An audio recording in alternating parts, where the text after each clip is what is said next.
Presenting wild. इस कहानी की शुरुआत में एक लड़की को दिखाया जाता है जिसका नाम शेरिल स्ट्रेड है।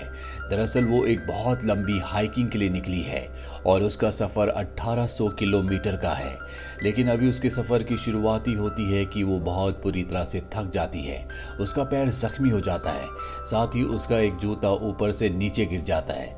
उसे गुस्सा आता है और वो अपने दूसरे जूते को भी ऊपर से नीचे फेंक देती है। यहाँ से हमें कहानी का फ्लैशबैक दिखाया जाता है जिसमें हमें बताया जाता है कि जब शेरिल छोटी थी तो उसकी मॉम की कैंसर से मृत्यु हो गई थी, जिसके बाद वो डिप्रेशन में चली गई थी। उसने ड्रग्स लेना शुरू कर दिया, अलग अलग लोगों के साथ शारीरिक संबंध बनाना शुरू कर दिए। शादी के बाद भी उसकी शादी अच्छे से चल नहीं पाई।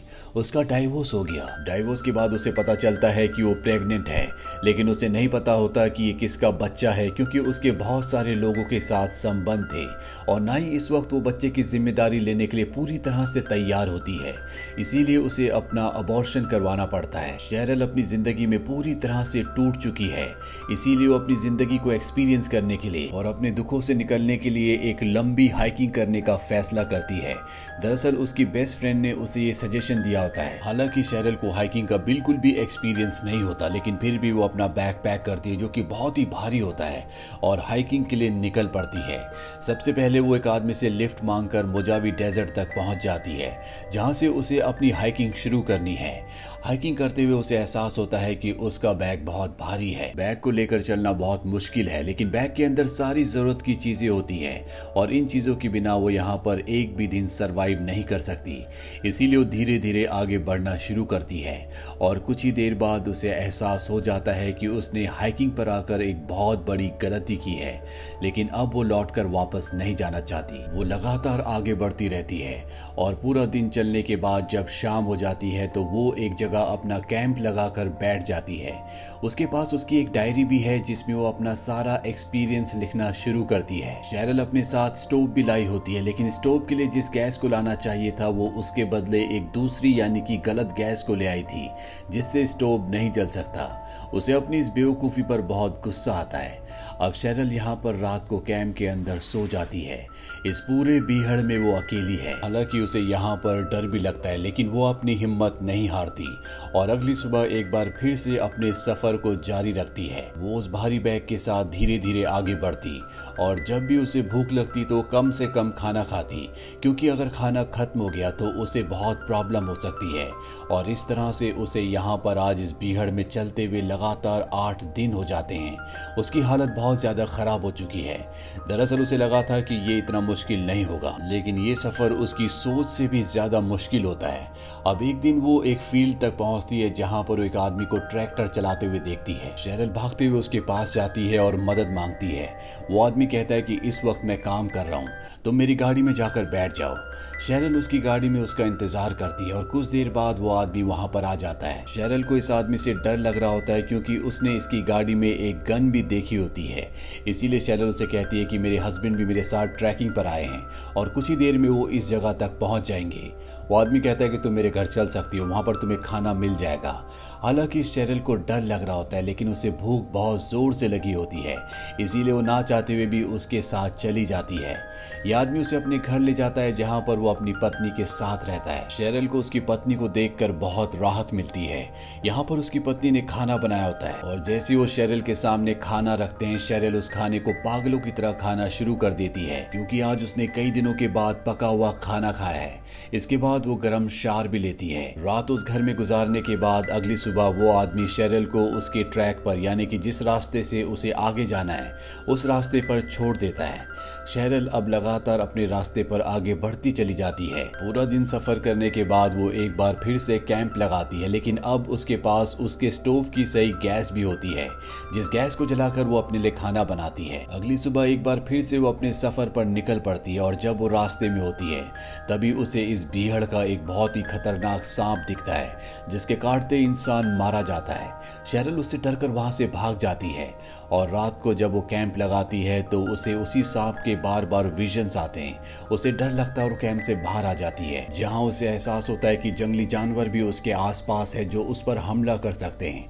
उसके पास एक सीटी होती है जिसे वो बजाती है, साथ ही टॉर्च भी जलाती है और सारे जानवर इस जगह से भाग जाते हैं। इसी तरह वो रात उस जगह गुजारती है और अगली सुबह एक बार फिर से वो अपने सफर पर आगे निकलती है, जहां पर वो एक लड़के को देखती है जो नदी में नहा रहा होता है। शेरल उसके पास जाती है। इस लड़के का नाम ग्रेग होता है। ग्रेग उसे बताता है कि वो भी हाइकिंग पर निकला है। वो शेरल से कहता है कि वो उसे कैनेडी मीडोज में मिलेगा। इसके बाद वो यहाँ से निकल जाता है। शेरल अकेले ही अपना सफर तय करती है और आज उसे इस सफर पर पूरे 14 दिन हो चुके हैं।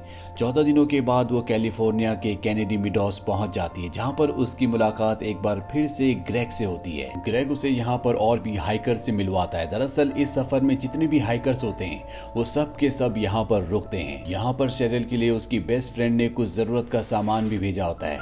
साथ ही उसके एक्स हस्बैंड का एक लेटर भी होता है जिसमें उसने लिखा होता है कि मुझे तुम पर गर्व है कि तुमने 1000 मील की दूरी तय कर ली। दरअसल अब तक वो 1000 मील सफर तय कर चुकी है। यहाँ पर उसकी मुलाकात एक बूढ़े आदमी से होती है जिसका नाम एड है। एड को हाइकिंग का बहुत एक्सपीरियंस होता है और जब वो शेरल के बैग को देखता है तो देखता है कि बैग बहुत ज़्यादा भारी है। उसमें ज़रूरत की चीज़ों से भी ज़्यादा चीज़ें हैं, जिस वजह से शेरल को चलने में दिक्कत हो रही होती है। इसीलिए वो उसके बैग से फालतू चीज़ों को हटा देता है। साथ ही उसे बताता है कि उसके शूज़ बहुत ज़्यादा टाइट हैं, इसीलिए उसके पैरों पर छाले पड़ गए हैं। वो उसे एक पेयर सैंडल देता है। इसके बाद शेरल यहाँ से अपनी बेस्ट फ्रेंड को कॉल करती है और उसे कहती है कि वो उसके लिए अगले स्टेशन पर एक पेयर शूज पोस्ट कर दे।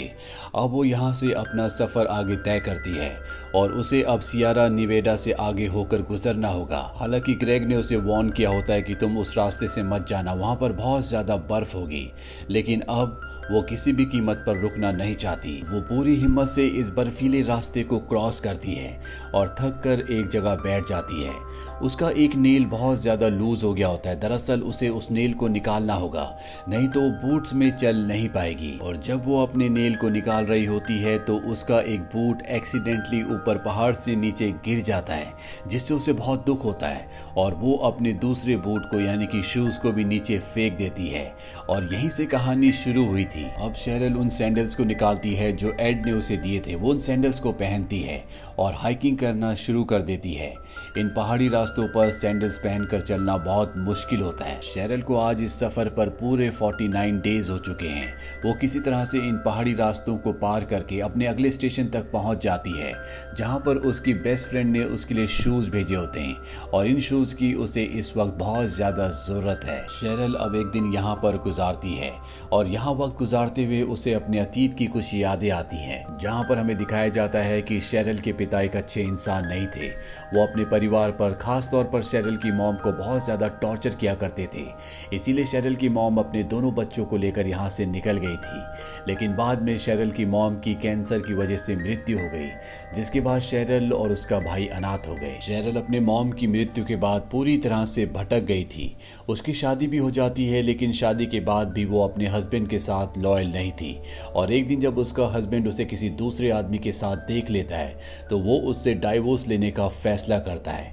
यानी कि इस डाइवोर्स में पूरी की पूरी गलती शेरल की थी। अब शेरल को अपने सफर पर 58 दिन हो चुके हैं। पर एक अच्छी बात ये होती है कि अब वो अपने सफर को खत्म करने वाली है। यानी कि वो जो 1800 मील का सफर तय करना चाहती थी वो अब पूरा होने वाला है। पर यहाँ पर शेरल का पानी खत्म हो जाता है, उसकी बॉडी डिहाइड्रेट हो रही होती है और तभी उसे दूर एक लोहे का ड्रम दिखता है, जिसे देखकर उसके मन में उम्मीद जागती है। वो उस ड्रम के पास जाती है, लेकिन वहां पर पानी नहीं होता, जिससे उसे बहुत हताशा होती है क्योंकि उसे पानी की बहुत ज्यादा जरूरत है। लेकिन शेरल हिम्मत नहीं हारती और लगातार आगे बढ़ती चली जाती है। तभी उसे एक जगह पानी जमा हुआ दिखता है जो कि बहुत ज्यादा गंदा होता है। ये पानी जहरीला है, इसे पिया नहीं जा सकता। लेकिन शेरल अब इस सफर में इतना सीख चुकी है कि कैसे किस पानी को साफ किया जाता है वो उस पानी को 2 बोतल में भर लेती है और उसके अंदर एक गोली डालती है जिससे पानी फिल्टर होकर साफ हो जाएगा। और तभी यहाँ पर 2 हंटर्स आते हैं जो शेरल से पानी मांगते हैं। शेरल कहती है कि ये पानी पीने लायक नहीं है। ये दोनों के दोनों शेरल से बदतमीजी से बातें करते हैं। शेरल को इनके इरादे अच्छे नहीं लगते, इसीलिए वो कहती है कि मैं यहाँ से जा रही हूँ।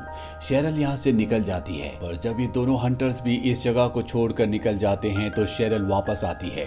दरअसल वो नाइट यहीं पर स्टे करना चाहती है और तभी उन दोनों हंटर्स में से एक हंटर वापस आ जाता है, जिसे देखकर शेरल डर जाती है। वो शेरल से कहता है तुम तो यहाँ से चली गई थी।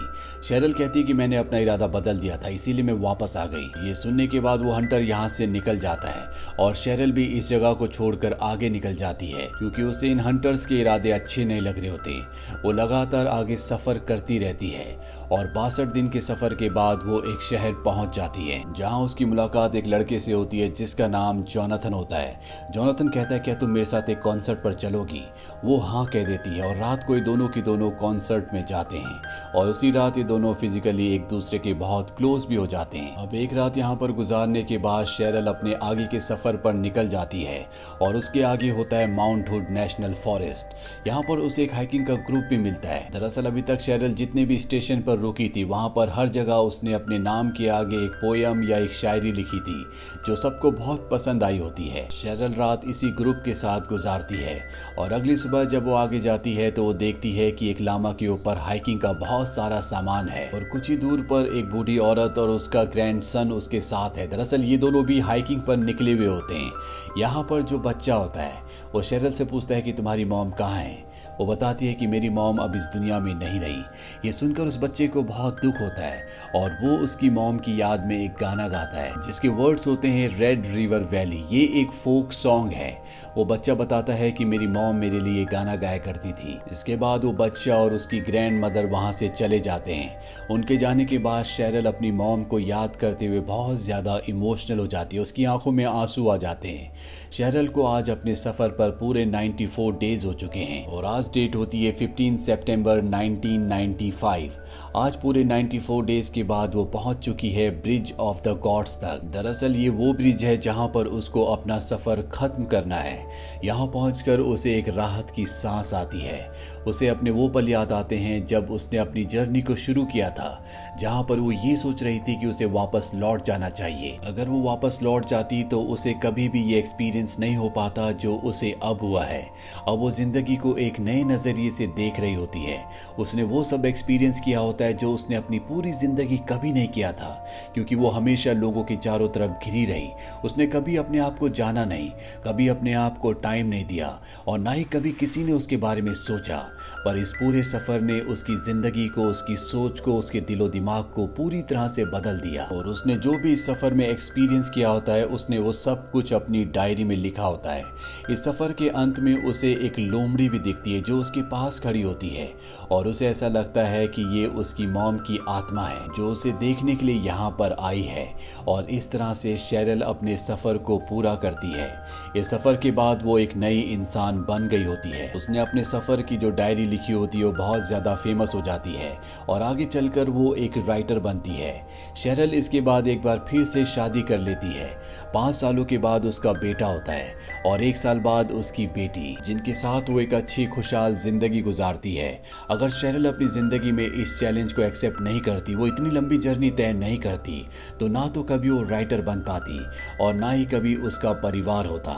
इसीलिए जिंदगी में जो लोग चैलेंजेस को एक्सेप्ट करते हैं, अपनी बुराइयों को, अपनी सच्चाइयों को एक्सेप्ट करते हैं, उनके रास्ते अपने आप ही खुलना शुरू हो जाते हैं। तो ये थी एक सच्ची कहानी शेरल स्ट्रेट के जीवन की। ये मूवी ईयर 2014 में रिलीज हुई थी।